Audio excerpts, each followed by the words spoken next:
Right, hey guys, how are we doing? Back with another video from Seth the Programmer, and today we are checking out Goku vs Saitama, the honest truth. Now, when I look at this, people will argue like, yeah, but Saitama's a gag character, so blah blah, but when you actually take into consideration the physical, actual feats that these characters have done, it's like, oh wow, Saitama punched something so hard that the clouds parted.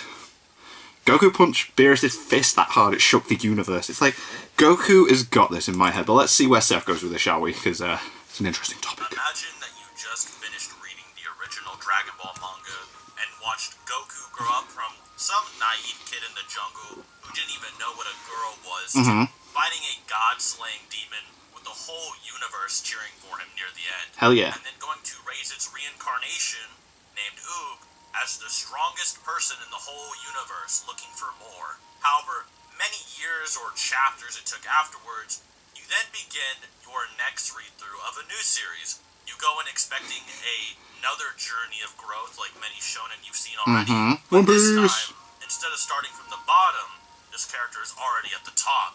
A character who is already the strongest in the story from the get-go. A second lap for shonen fans that shouldn't have to start over. If you were to throw Goku at the end of the story and pit him against the terrible Demon King Piccolo, the dominator of the universe Frieza, or the culmination of the past generation in Cell, wipe him out. Goku should be able to deal with them in one punch, if not even less maybe. But this doesn't just apply to Goku. What about Naruto or Ichigo from Bleach? What if you put Naruto after reaching the end of his story against the Demon of the Mist? Oh, he'd absolutely annihilate him. Yeah. Or the leader of the Akatsuki Pain.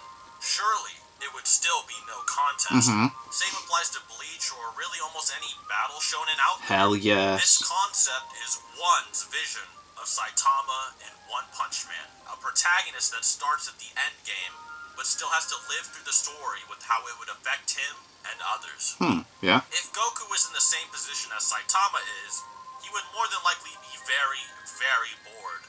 And that's exactly Saitama's predicament throughout the story of One Punch Man. Murata often compares Goku and Saitama as two carefree characters that live for the excitement, or are often too strong for the people around Interesting. them. This is an interesting start to the video. I'm like, what? But even though Murata, the artist of the One Punch Man manga, compares them, how would they actually stack up against each other? Here we go. Even just comparing their stories, would it be over in One Punch? One Punch Man is an ongoing series, so it's impossible to say for certain what Saitama's max limit in combat is. Okay, that's fair. I know it. But that doesn't stop people from arguing about this subject.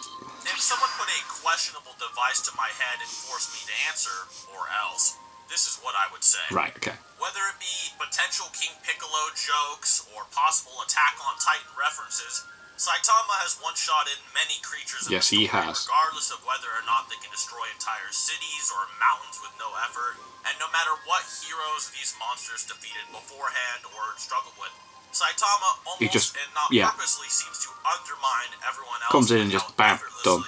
Yeah, he it's in the name. disposes of every serious threat that everyone risked their lives fighting.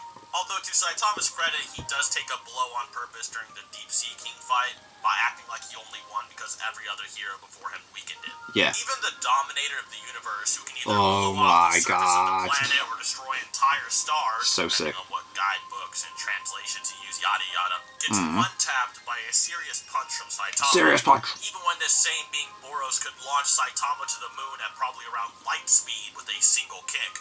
Even later, when the rank 2 hero and Esper Tatsumaki fights against the Monster King, whoa, that looks amazing. Psychos, and splits a massive continental disc off the entire planet, Saitama is heavily implied to still be far stronger and deals with human monster Garo. Holy my god, what the frick? Stronger than every other monster the heroes had to fight from the Monster Association.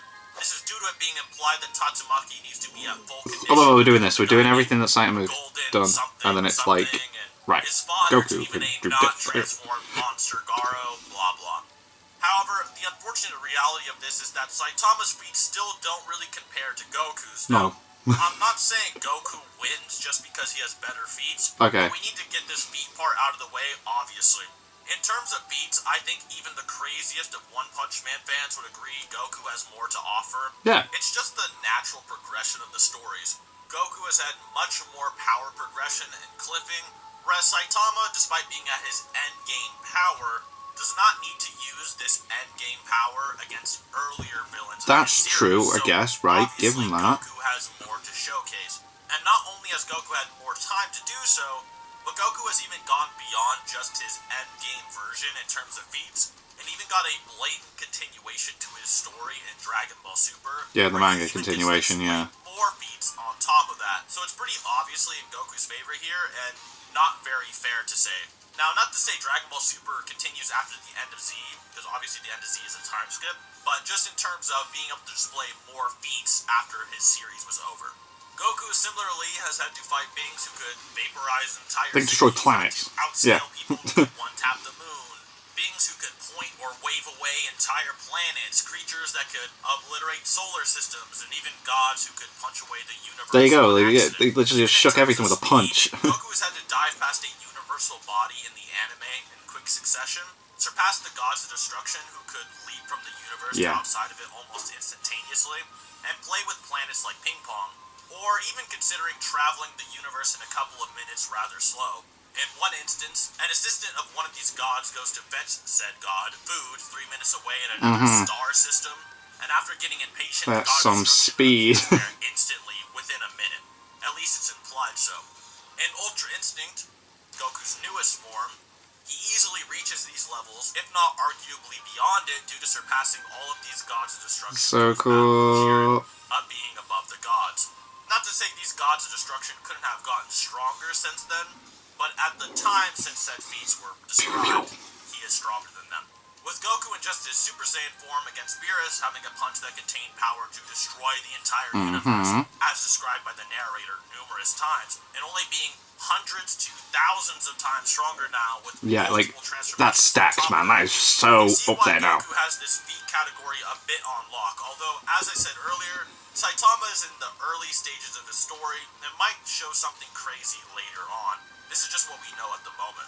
Thing is, though, it's restricted to just being on Earth, isn't it? There's no other places he can go to, like, you know, be completely out of the realm of, like, mind-blowing stuff. However, the basic outline of it is that Goku scales to people who can shake infinite voids, and the narrator clearly says Goku has punches that can obliterate the universe. Yes, like, the punches. Even though he surpasses Beerus, at least at this time later. The obvious narrative intent here is that Goku and Beerus' clash would threaten to annihilate the universe, as is shown in both the anime and manga under the original author's supervision. Toriyama literally put the universe-destroying punch in both versions when he didn't really have to. Another one is that people think that Dispo, a creature from a tournament later on in Dragon Ball Super, which is stated to surpass the speed of sound and light, somehow downplays Goku because people are acting like being fast and light is impressive.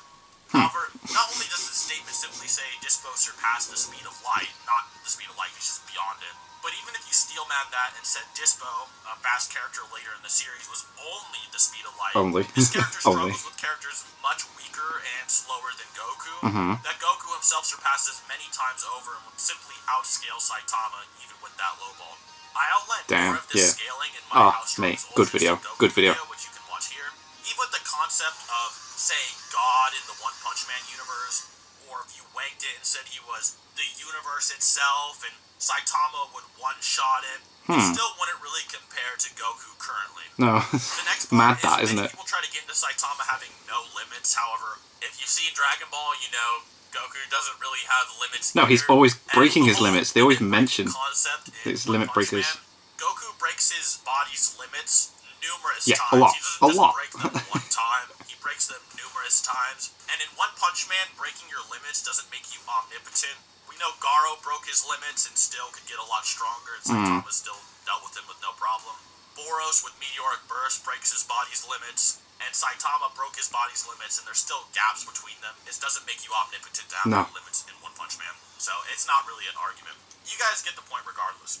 So from here, the next obvious argument to go over is not feats, but narrative implication. Okay, interesting. Perhaps it is simply Saitama's narrative that he must defeat everyone in one punch. Well, he has to win, he right. simply isn't Saitama. To get into this, we have to get into a lot of headcanon territory, as that's what these arguments are at the end of the day. As I outlined earlier, one, the actual author of the series, guy that writes it, wanted Saitama to be an endgame level protagonist that has all of his power at the beginning, because it would be more exciting for second-time readers of a shonen series. Right, because you've seen the story already been told, right. Beat everyone else and are the strongest. However, that statement would also apply to characters from other shonen series, not just One Punch Man, like Naruto, Ichigo, etc. So, even if they are beating everyone else and are considerably stronger or potentially are the strongest in their story at the end, do we think that Naruto can beat everyone else in fiction because of this one statement? Does Goku beat everyone else in fiction? Right. Ichigo? Not very likely. But if your name is James, don't answer that. I don't think one is trying to say that either, and nor do I think he's saying Saitama would solo stomp fiction. He's simply wanting his solo stomp fiction itself. Interesting. This usually gets into a lot of theories, as I said, but a good way to wrap up this particular argument is this. If Saitama's narrative is that he must win in one punch, then what about the characters that have to win narratively as well? Do they just cancel each other out? Yeah. For instance, in the manga series Hajime no Ippo, yeah. There's a character called Takamura who is undefeatable so long as he sacrifices a piece of himself for a boxing match.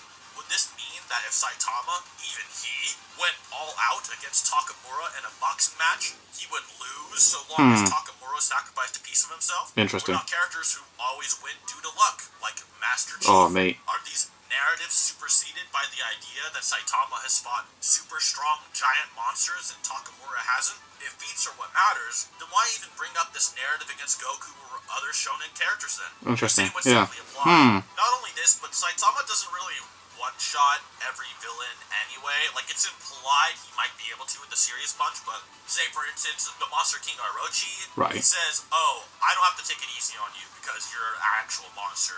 So he tries to kill him in one punch. Not a serious punch, but he tries to kill him in a punch. And Orochi survives. And that's how he comes back later and fuses with Psychos. He also tries to one-punch supernatural water, which he doesn't kill in one punch. He also didn't kill Boros. Yeah, he destroyed his armor, didn't he? And then had to punch him again, yeah. Even if it's implied he could at full power. It would also apply with characters who we don't know the upper limit. Oh, interesting. Alright, so he doesn't. It's not like written, like it's not an actual fact he does defeat everyone in one punch, right? Every character in the show with zero effort in a series like Dragon Ball, which contains gag characters like Arale. Yeah. It's implied that this is the case because he's childish and goofy. Showing a narrative even kind of above Saitama in terms of a debate like this. Does this mean Zeno inherently wins against Saitama? I don't think that's fair to say. In fact, I don't think using narrative in a versus vacuum is very reasonable at all. It seems to be less accurate than simply empirically gauging a character's actual shown strength. Of course, there's exceptions, especially when you're debating two characters from the same set of fiction in which narrative is more important than in a crossverse debate, but I'll get more of what I mean concerning this particular matchup soon. Okay. The next argument is Saitama is a gag. So, because it would be funny, he would win. I don't really want to get into Saitama as a that's gag a really character, weird, like, argument. But the people who say this, I'm just going to ask you, did you ever read the series? I'm not exaggerating when I say this. I had to reread this whole story just for this video alongside the webcomic. Of course, I have zero idea where that's really coming from. Well, that's not true. I kind of understand, but it seems to be from a place of anime-only fandom and illiteracy. So, at the start of One Punch Man, Saitama is clearly displayed comedically with his goofy appearance, his contrast to other flashy shonen heroes and so on, which also helped make one popular to begin with, those types of characters that break the mold. Him beating people in one punch is supposed to be the joke at first, but that joke starts to not become a joke anymore. Yeah. And we start to feel bad for Saitama as the story keeps going on. Like, I don't see Saitama as a gag character at all. Get the idea that Saitama's humanity is kind of withering away. He's funny, and the stuff that happens is funny, but he's not a gag character. Which a whole chapter is dedicated to Saitama's depression and King trying to cheer him up and help him discover something else he can try at. Despite, during many fights earlier in the series, as I said, they are comedic, and even when you think Saitama is finally struggling or met an opponent that impresses him, this shocked demeanor turns out to be because he forgot about a sale or something. Yeah, man. And just one shot. I need to go to the supermarket. There you go. Bargain day at the supermarket. There we go, yeah. However, the Boros fight is very, very different, and so is the Garo fight later. Now, I blame the anime for this, but in the manga, and even the webcomic at some points, Saitama has a few more details that show his character during the whole Boros saga, per se. For one, when he meets Boros, he brings up the prophecy he heard, which led him across the universe. And upon hearing the prophecy, Saitama twitches in excitement. Boros then brings up a story about how he, like Saitama, defeated everyone rather easily and was bored. He was almost like an antagonistic parallel of Saitama. Yeah, definitely, yeah. Nobody knew versus a villain nobody knew, having a limit-breaking death match that nobody would see. At the beginning, the fight is still rather comedic. The famous okay line, yeah. Boros My girlfriend's got the armor t-shirt. is iconic, but the rest of the fight ceases to be that comedic once Boros also starts to become more serious. Yeah, oh my god, it looks amazing. Implied by Saitama that he already knew Boros wasn't trying his best either. Instead of Saitama acting like he's shocked because he forgot a sale, like against Carnage Kabuto, he's shocked because Boros is genuinely stronger than he expected. Yeah. In which Saitama even calls Boros Strong, yeah. not once, but twice after the OK line. Cool. This is once again in the manga only and not in the anime. But once Boros then goes meteoric burst and shocks Saitama again, he kicks Saitama to the moon and Saitama says, "This is almost a real fight." Almost. In which he then comes back to Earth. Boros uses his ultimate technique and Saitama uses a serious punch in response. Now, the translation of this panel is debated about, in which it can mean this is almost a real fight, or this is almost a fight, or etc. However, Viz corrected this to mean real fight, as the word tatakai can mean war, battle, or fight. Oh, interesting. Okay, so translation. Say a word like a bout. Saitama then follows this up with a serious punch, and one actually corrects and looks over all of the dialogue in the manga version that Murata gives to him to make sure it's all good and consistent. Oh, that's cool. This means he approved the statement of Saitama saying that Boros was almost a fight or real fight, if you consider Viz the translation authority. Right. Or Saitama even looks rather excited when he comes back to Earth with a smile on his face during this fight, shocked he made it back from the moon, and even talks about how strong Boros was to Genos. From here, Saitama beats Boros, but it is not made to be funny. And in no, not at all. I didn't think it was funny at all when he beat him, yeah. Drawn with heavy details supposed to be considered a gag. The line from Boros, "You are too strong," was supposed to be a sad thing for Saitama, as Boros had just lived Saitama's dream. Even in the anime, he found his fight. He found his fight, yeah. Piano for the scene, and the panels showing Saitama's face are never drawn comedically, which are more obvious, say, with the okay, but yeah. It's not the same energy. No, not at all. Yeah, I don't. Yeah, I got to agree with him on this. Saitama is not as much of a gag character as people make out. But Boros calls him out as a liar. Saitama did not beat Boros because it was funny. He beat Boros because he was too strong. And in the original draft by Murata, when he drew this fight in the manga, he was forced by one to remake it numerous times because he made Boros too clown-like when he started losing. Right. And not dignified enough when he fought Saitama. That's interesting. Actually went out of his way to make Boros have dignity against Saitama and to make it more serious. Yeah, because like, if it's a gag character, then why would he do that? Later with human monster Garo, in which Saitama is hoping that Garo can keep powering up like Boros and is happy when Garo can take some blows from him, but becomes disappointed as well and talks about how Garo is kind of doing what he does, being a villain instead of a hero for fun. Two limit-breaking opponents fight Saitama, and he doesn't just beat them in one punch to be funny. This argument definitely just doesn't hold up later after the first sets of chapters. Maybe if the story kept going with the same flow as the first chapters, this would make sense, but a lot of One Punch Man is about Saitama trying to discover his humanity, and while he's funny, and he's a contrast to the bleak world around him, he doesn't win just because it's funny, so nor do I think he beat Goku because it's funny. Yeah, no way. A pretty ignorant claim, no offense. Read the manga. Learn what some words are. Oh. Visit a library once in your lives. Jesus. Jokes. The other argument is obviously the name One Punch Man, in which I technically went over already as being based on his power being endgame and everyone else being early game, so he one-shots them and gets bored. But even then, this is still contentious, even with the actual staff behind the series, and not agreed on. So why are the fans acting like it's agreed on? Yusuke Murata, the artist, once came out and said what he thinks the ending of One Punch Man will be. And in this breakdown, Yusuke says that he thinks the strength of Saitama doesn't come from just his limiter breaking, but from the powers of God as well. Wow. And at the end of the series, he will fight and defeat God then losing his powers. Jeez. After he loses his powers, he still remains as a hero, but then gets defeated by every villain and monster in one punch. So the association then calls him One Punch Man. As you know, Saitama isn't actually referred to as One Punch Man Not at all, in yeah. the story, but Cape to Baldy. So Yusuke was making a gag about how Saitama might just get one tapped at the end instead. Now, I'm not saying that Yusuke's word is canon, or that's That'd be quite funny though, that'd be good, that, yeah. Just that the term One Punch Man isn't what a lot of fans act like it is, nor is it agreed upon. Saitama also still trains and gets stronger throughout the series, and thinks he could beat himself from yesterday, but if Saitama could beat anybody, then why can't he beat himself in the future? Yeah. Is there some kind of Saitama plus rule to Saitama's omnipotent fiction soloing level punches? Once again, unlikely.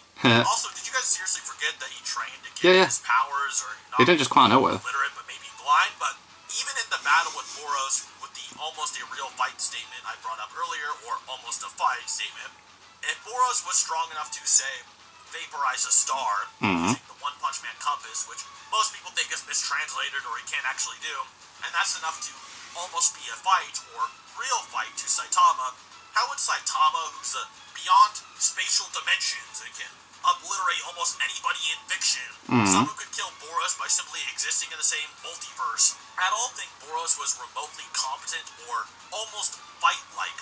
Even if Saitama went very easy on him, if he's multiple levels of infinity higher than him, the statement, "this is almost a fight," doesn't make any sense. No. In terms of narrative, One Punch Man is rather unique as well, with many characters turning into what they surround themselves with or heavily desire, whether it be monsters or whatever have you. Garo and Saitama are great examples of this. If Saitama's ultimate goal is to have an intense and great fight with all his powers, as his dreams at the beginning of the series suggest, then would it not make sense for him to eventually create or find a reality in which that is possible? Yeah. Say Saitama wished to be weak enough to lose, would he not eventually lose? Who's to say Goku couldn't be the ultimate opponent that Saitama was looking for, that could give him a good fight like his dreams wanted? There's too many confusing details to say objectively Saitama would win based off these types of arguments. All said and done, is it impossible for Saitama to beat Goku? No, absolutely not. Saitama could very well watch Goku go Super Saiyan 3 or Ultra Instinct Kaioken times 100. Damn. Say, okay, and then one-shot him or something. Who knows? But to say that One Punch Man is purely a gag story is pretty disrespectful to the actual story. Yeah. Author. I agree with you on that, definitely. It really is pretty heavily. I'd say at the end of the day, maybe in a few years, Saitama comes out and shows a feat that makes us really believe he could just defeat Goku. But not because he's a gag character. No. Goku is stinky, shiny, over-the-top shonen guy. But because he's a character like many others, whose powers simply start at the beginning instead of the end. And he has much more to show us. That was a really good video. That was really well put together. The scripting on that was absolutely class. There was some really good little digs thrown in there as well. I do like that. That's really, really, really, really, really good. Points made on the fact that, you know, it's not really a gag story. It's not really a gag character. It does just have funny moments. Like, the story does get serious. Like, the Garo fight, I appreciate that as well. In the interview, he said that, like, he had it drawn numerous times because he didn't want Boros even to be clown-like. He wanted to be, like, serious looking. That's really cool. And yeah, like I said, it's impossible to tell because, like, One Punch Man hasn't reached the end, so, you know, he hasn't, like, he's got potentially more things going on in future that can show that he's even stronger than what he is now. I personally think Goku would win, but it's impossible really with these versus things as well. The verse places versus verse. Yeah, that was really well put together. I was really impressed with that video. That was it didn't do what I thought it was going to do, but I was very, very happy with that. That was cool. So awesome. And thank you guys very much for watching. What do you guys think of that? What do you guys think of this? Click like, subscribe if you haven't already. Leave comments down below. Let me know what I should watch and discuss in future videos, and I'll see you guys. Here's all you guys next time.